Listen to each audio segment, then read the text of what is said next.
Good morning and welcome to the new edition of Dr.Lamba's Awakening Call. Today is the birthday of Guru Gobind Singh, the 10th Guru of Sikhs.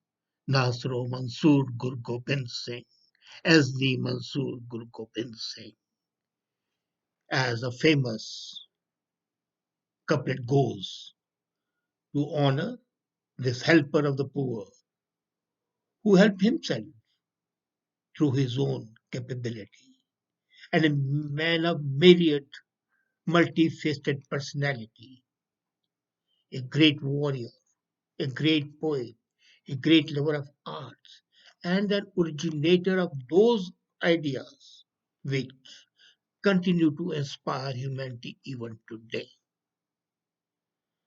As a matter of fact, if we look at the history of the world, there are few people who not only changed the concept of humanity, but were able to give a new direction. He was one of them. He was a person who had a vision which extended far beyond his times and transcended all limitations of time, history, religion, caste, and creed. He was a guy who was able to perceive mankind in its real sense, devoid of all camouflage of religion, of caste, of gender. He was a man who was able to place women at the same level as men were, calling them cows, the princesses, and making them fight as well as men would do. Possibly the first time in the history of the world. The women were given that status, a great lover of art. And then, as even his enemies, the Muslims used to praise him. Na baat kahun ab ki, na baat kahun tum ki. Agar na hota Gobind Singh, to sunnat hoti sabki. It was a statement by a Muslim saint, Allah Yar Khan. He's not talking of the old, he's not talking of the present, he's talking of Gobind Singh. But for him, the whole of India would have become Muslim. And I'm not objecting to that concept of changing the religion, but the force he objected to, never wanted people to be enforced. And Gobind Singh, has been misinterpreted by most of the people. He has been cast into either as a warrior who was fighting the Muslims, the Mughal Empire, or as a great poet. But as I said, his was a myriad personality, and that's why he's one of the two persons in the whole Indian history spanning 7,000 years whom I admire, whom I revere. One was Krishna, and the other is Gobind Singh. There have been no peers of Gobind Singh ever before, and they would not be. Are you aware that despite his love of war, and his fighting, he invented two musical instruments, Dilruba and Taus. So much was in a love for art. He was a great poet. When he was just 19-year old, he had composed Jap Sahab, and the whole vocabulary used in Jap Sahab stresses just one fact, that is universality. Well, to start with, he was a saint, he was a poet, a musician, scholar, warrior, what not? As a matter of fact, he was a great scholar. He was master of Urdu, Hindi, Sanskrit, Persian, Braj Bhasha, and of course Gurmukhi script. Punjabi he was not very fond of, and his compositions are of the highest phenomenal literary level. Are you aware, Rumi, when he read Zafarnama, the famous Iranian poet and philosopher, he said, "If I could have written Zafarnama, if I had that capability, I will trade away all the verses that I have written just for those short verse of Zafarnama. And Zafarnama means the letter of victory. The vocabulary and the connotations used are not restricted. The message delivered, again, the essential human need of being free and everything. But then, was he only a leader of a religion? No. Was he only a freedom fighter? No. He was for whom? Humanity transcended all restrictions, restrictions of gender, of caste, of color, and religion. For the first time, the women were uplifted to the level of men, if not better. They were called Kaurs, the princesses, the moment they were baptized, and each Sikh girl is called a Kaur. The men are called Singhs, the lions.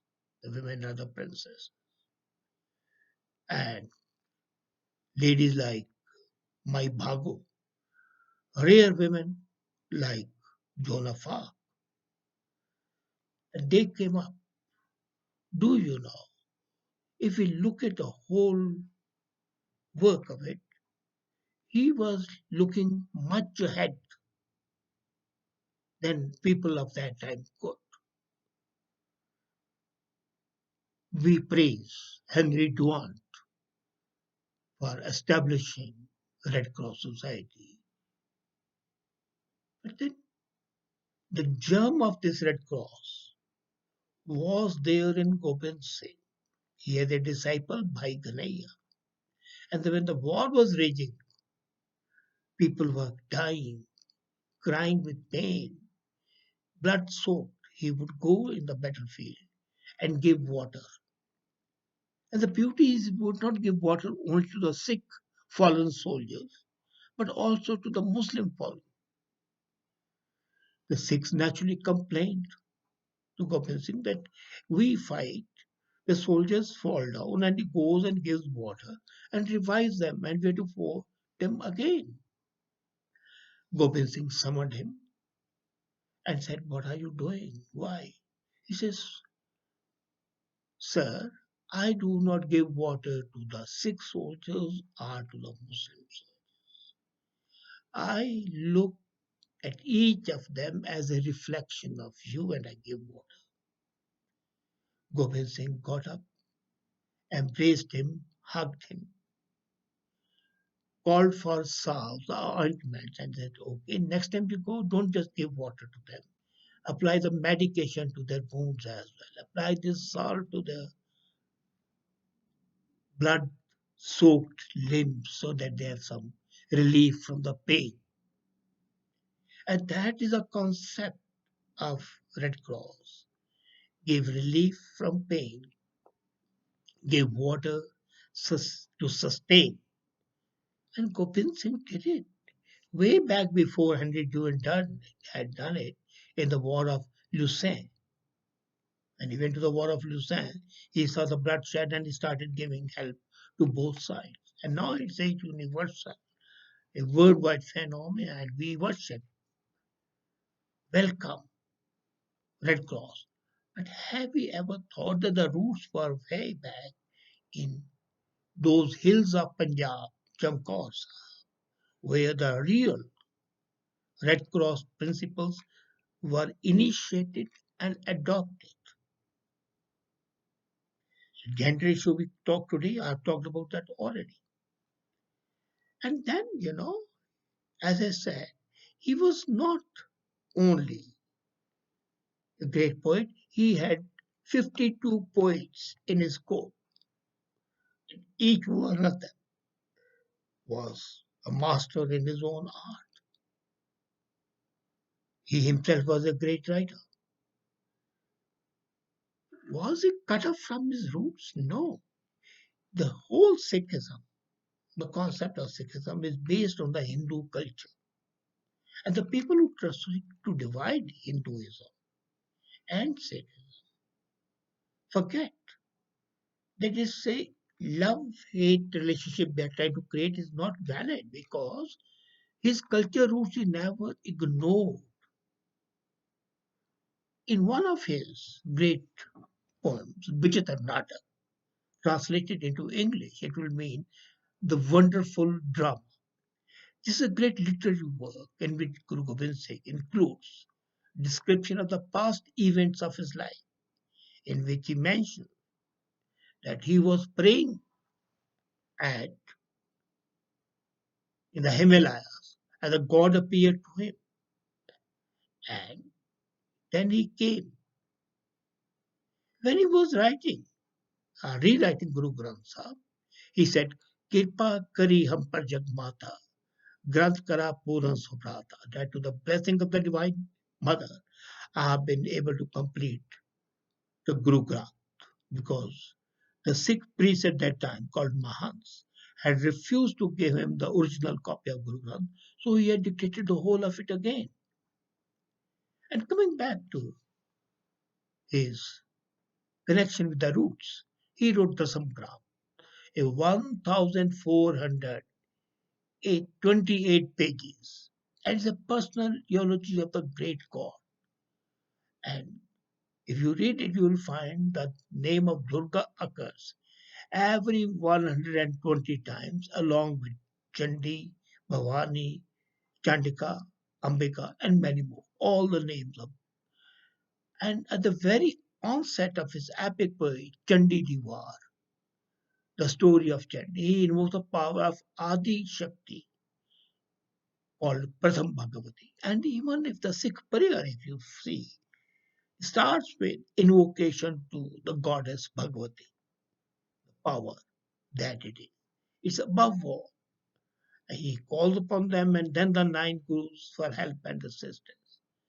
So he did not break with Hinduism. He adopted those culture forms, but he did break with caste system. The lowest caste people, the Dalits, were the first Panch Pyaras, the chosen five, to represent Guru Gobind Singh himself. And those five people, all of them who belong to the Dalit, the depressed classes, were exalted to the level of the decision makers, and wherever the five combine, that is the order of the Guru. That was it. So, if we look at his autobiography, his Vichitra Natak, he writes that he was doing penance at the Hemkund and worshipping Mahakali Kalka. And before, at that time, that Mahakali came to him and he came to this world. There is no doubt that Gobind Singh was a worshipper of power. And Durga, Kalika, Ambika, they represent the force of the mother power. And that's what he did. As a matter of fact, what happens is that much is lost when we transcend the river of time and our attitudes harden, the misinterpretations take place. But nobody can deny that Durga, Krishna, Rama were the people who held a high position in his echelons of worship. And nothing wrong with that. If I look at him, Gobind Singh, in the entirety, he was what in Punjabi they call Mard Agambara, the peerless man, the unparalleled personality. And that unparalleled personality led the war against Muslims, and the Muslims supported him when he had fought wars. He was had to leave Anandpur Sahib. It was the Muslims who dressed him as a peer and helped him out. It was the Muslims who revered him, saying that his poetry is unparalleled. So he loved everybody and everybody loved him. Politicians always adhere At that time, the politicians were the Mughal rulers. Naturally, they couldn't tolerate anybody who would invoke the battle cry against their oppressive kingdom. So it was basically not because of religion, it's because of oppression. It was because of violation of the human rights. He was, I think, the first proponent of the human rights who said that nobody should be forced to change their religion and the women should not be exploited. He was the first man who said, okay, every human being, to whatever religion belongs, deserves the care, the attention to his injuries, and water to sustain himself. And he was a guy who could sacrifice his own life, his father, his sons, and even his mother, and not shed a single tear. When four sons are killed, he says, चार मुए तो क्या हुआ जीवत पे आजाद.